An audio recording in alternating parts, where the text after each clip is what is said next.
Resident Evil 3. It has always been a weird one to classify. A bit of a sequel, a bit of prequel. Also, spin-off somewhat. The game went through a lot of changes before becoming its final version, which it seems like par for the course when it comes to the franchise, at least back in the day. It started as a small side project starring mercenaries trying to escape Raccoon City, but then it moved to being promoted to mainline game due to a number of circumstances, like what was supposed to be Resident Evil 3, which Hideki Kamiya was working on, being renamed Resident Evil 4 and moved to PlayStation 2.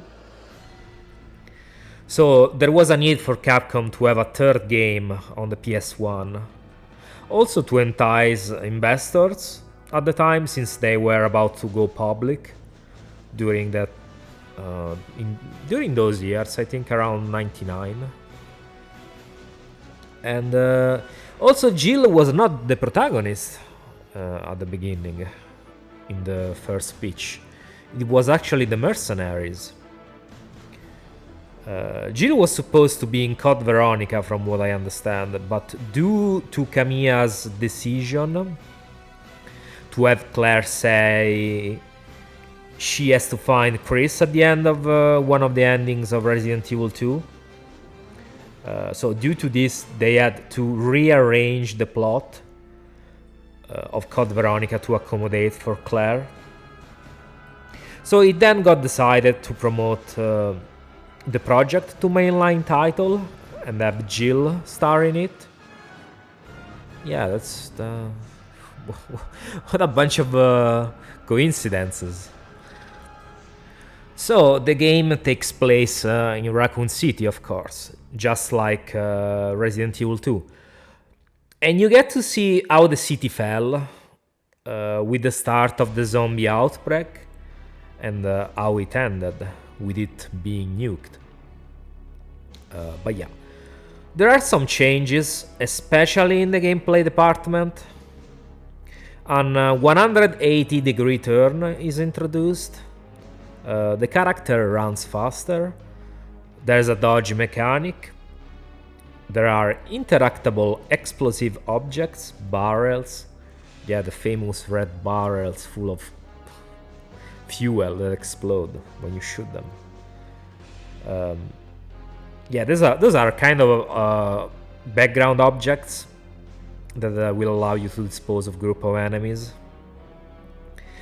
There's also an ammunition crafting system, which is, I think, this is a first for the series.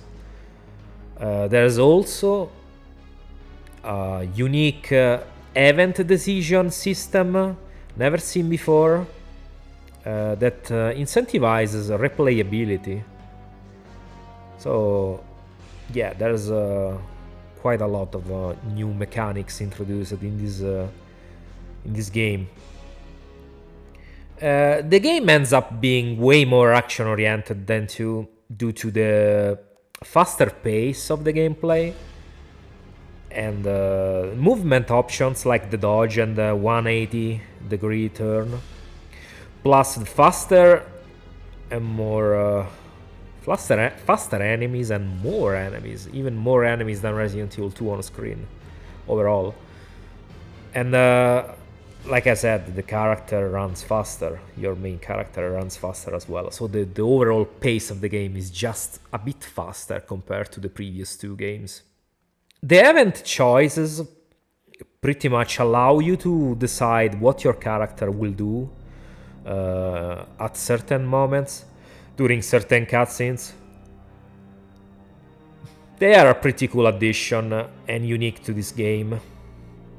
Most of them also have a secondary outcome, in the sense that if you make a certain choice, certain following events will play slightly differently. The game also has some type of randomizing element so that the objects and enemies you encounter will change at times. Like, for example, sometimes you fight zombies in one room, another time it might be hunters. Same with resources and some weapons. For example, sometimes you may find the Magnum in the police station, while other times you'll find the grenade launcher in the police station and you'll get the other weapon. So the Magnum or grenade launcher further into the game. It depends on what the game randomizer decides during that specific playthrough.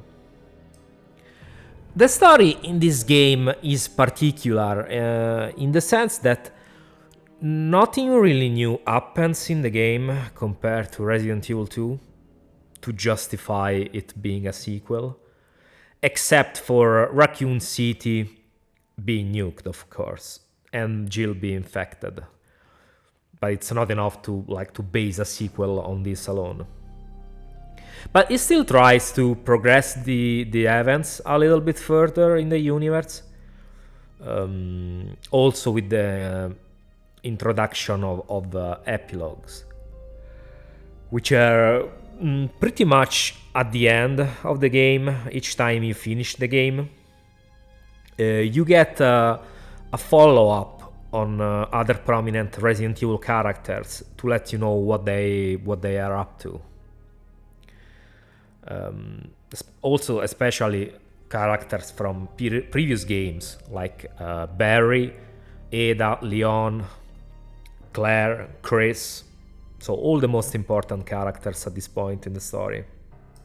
So these epilogues will pretty much anticipate you, tease you regarding to the next few games in the franchise. Like, for example, Code Veronica. These epilogues pretty much set up Code Veronica. So I would say this game's story complements 2 really well, in my opinion. In 2, you get into the city when things are already said and done. Like, the city is already lost when you reach it at the start of 2. While in 3, you already are in the city when things are starting, and that's the difference.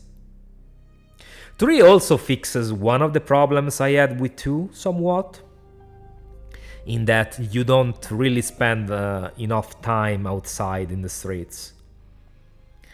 Granted, the streets in 3 are a bit too claustrophobic and tight, but I guess it was necessary. It was a necessity to make the scope of the game a little smaller, considering that this is a PS1 game, so the PS1 was not really that powerful to render bigger environments. So, but I think they nailed the atmosphere of a city being overrun by zombies, monsters, and all that stuff. Especially the sound design. When you roam the streets, there's the desolation, the screams of the survivors, the moans of the zombies, and the music. The music is awesome in this game. One of the best soundtracks in the franchise, for sure. Replayability is also decent enough. Since you will need to play the game at least twice to see all the choices and their outcomes, and even more if you want to see all the epilogues, because each subsequent time you complete the game, you will unlock a new epilogue. I think there are like 8 epilogues in total, but yeah, there is a few to unlock. In terms of the game's difficulty, it is not black and white to judge, because it can be both hard and easy. I'm talking like if you play on hard, if you select hard at the start of the game, it can be a mixed bag in this sense. In my opinion, it mostly depends on whether you master the dodge system or not. Because dodging can trivialize some enemies quite a bit. So if you master this mechanic in this game, you will have a way easier time, especially against certain enemies, namely Nemesis. And when it comes to the dodge, I personally don't like how it works in this game, mostly because it has the same controls as shooting. So it won't be uncommon that you will fire your gun, for example, but you end up dodging in some instances. And by doing so, it's possible to be put in a bad spot, position-wise. I personally try to not rely on the dodge much. And I try to play this game more like the other two games. So I try to play it more like the classics. So less action-oriented, like Resident Evil 2 and 1. So without the dodge, except for specific situations. Even though not relying much on the dodge makes the games harder, for sure. Especially when fighting Nemesis, like I said before. And now, let's talk about Nemesis indeed. Hands down, one of the best enemies in the series. Everything about him is iconic. Every time he appears, he will stalk you for a bit, from room to room. You can tell he's still on your ass if his music lingers on. And if you don't fight him, if you keep running away from him, he will eventually stop chasing you, at least until the next time he shows up in the story. In a way, Mr. X in Resident Evil 2 was like a first trial run for him, just less relentless. But Nemesis, I think Nemesis is the culmination of a stalker enemy, at least in the classic games.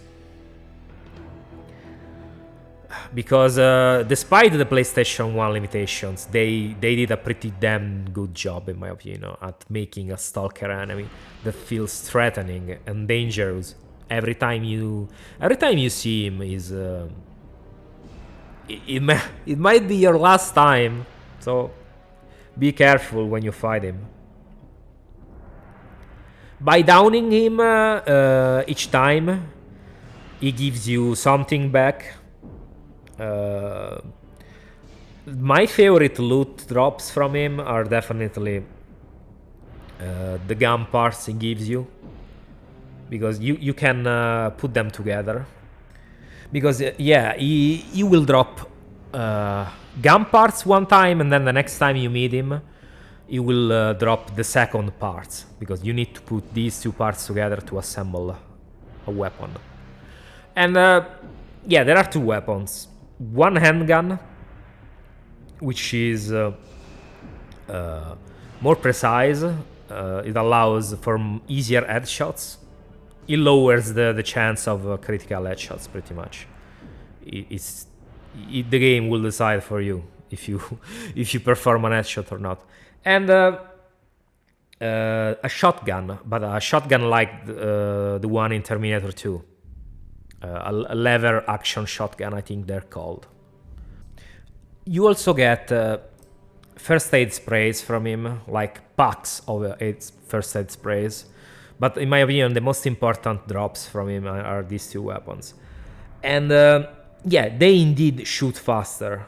Both the handgun and the shotgun shoot faster than the default ones.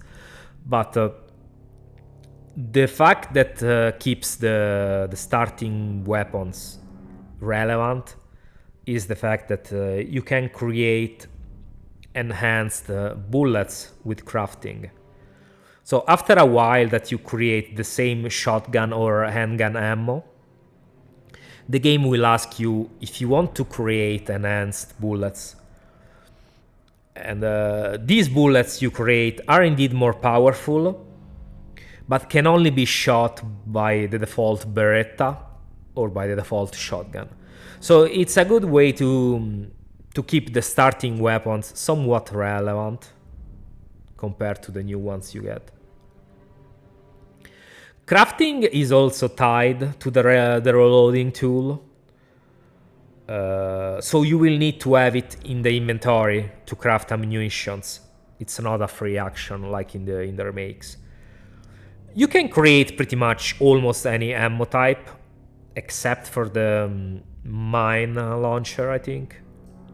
You have A and B gunpowder that, if combined together, create a C gunpowder. So by mixing A, B, and C gunpowders, you get different results. It's a simple but neat system, in my opinion. I also want to touch on the files, which, in my opinion, are important in setting the tone of the game. Files in Resident Evil 3 are good enough, probably on par with Resident Evil 2. They provide good world building for the characters, the setting, and the characters' motivations. The bestiary is also partially expanded with the addition of drain demos, I think they are called, and brain suckers that are pretty much giant insects that serve as a replacement, I guess, for leakers. But why not have leakers as well? That would have been neat. There's also, as a new addition, Gamma Hunters, which are basically giant frog-like creatures that can swallow you whole. It's pretty much a new type of hunter with some features of a frog. All things considered, I think they did a good job on the enemy roster. Like I said, the missing of the leakers, the lack of leakers, is quite baffling, but I guess they made up for it thanks to Nemesis. Nemesis really steals the show in this game. This game is what it is because of Nemesis. It's good mostly because of Nemesis, in my opinion. When you finish the game, you unlock the first Mercenaries iteration, pretty much. This was the first time that the minigame Mercenaries appeared in the series, I think. And in this version, you can play as the 3 UBCS mercenaries that are still alive in the game, in the story. It's a pretty fun mode, probably even better than Extreme Battle from 2. I mean, especially because it became a staple of the franchise going forward. So, to conclude, this game ended up being quite interesting. Probably the most fun to play in the trilogy, due to all the gameplay additions, the faster enemies, and all the other cool additions. I just wish the dodge system was implemented a bit better, honestly, because it feels clunky. It's not very user friendly, in my opinion. At least they should have given its own button. Nemesis is an amazing enemy that is still remembered fondly to this day. I mean, he even ended up in Marvel vs. Capcom. So, only characters that are very iconic end up in that series. So, even though the game's story doesn't really advance the plot forward much compared to 2, it still feels like a big deal. The story in this game feels like it's a season finale of a show.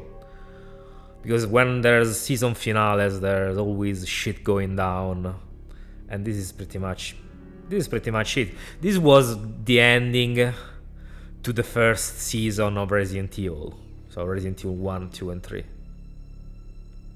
Because the city is nuked and you barely get to escape. And then you get to see what the other prominent characters in the franchise are up to at the same time. And I think this is where the franchise narrative was probably at its strongest. After this, it was downhill. It was a slow but inexorable decline, in my opinion, when it comes to the story of the franchise. When Umbrella was considered gone, it just wasn't the same anymore. Resident Evil 4 it's kind of a joke in terms of story. It's 5 is the same. It's not really yeah, there's Wesker, but I don't know. 5 is it still feels very disjointed with the first 3 games. And yeah, I mean, what else to say? There's also a second ending in the game, which I think, I mean, there's 2 endings. One where you escape Raccoon City with just Carlos, so you and Carlos in the chopper. And the other one where Barry comes to rescue you because there are no choppers left, because Nikolai got to it first, to the only chopper that was there. And so yeah, Barry comes and rescues you. I think that's the canon ending, at least in the original version. The canon ending of Resident Evil 3, the one where Barry rescues you. And yeah, there's been the remake, which is not really even a remake. It's a fan fiction. They've cut out so much from the original game that barely qualifies as a remake, in my opinion. So it's the only modern game in the franchise I haven't played. I will never play, not even for $5. I'm not gonna buy it because it's just insulting. It's the worst remake, absolutely, of the bunch. So I'm never gonna play it. I'm never gonna buy it. I'll talk about it in a previous video, so I'm not gonna mention what I don't like about it. There's just too many things to mention. It's bad. It's a bad remake.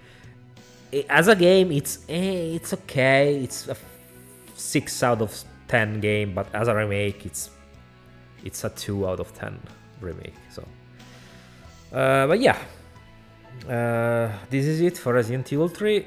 As usual, let me know your thoughts. If you've watched until now. Hopefully you did. Hopefully you don't have a short attention span. And like, subscribe, and all that cool stuff, because I want to get to 1000 subs. And yeah, see you in the next video. Bye bye.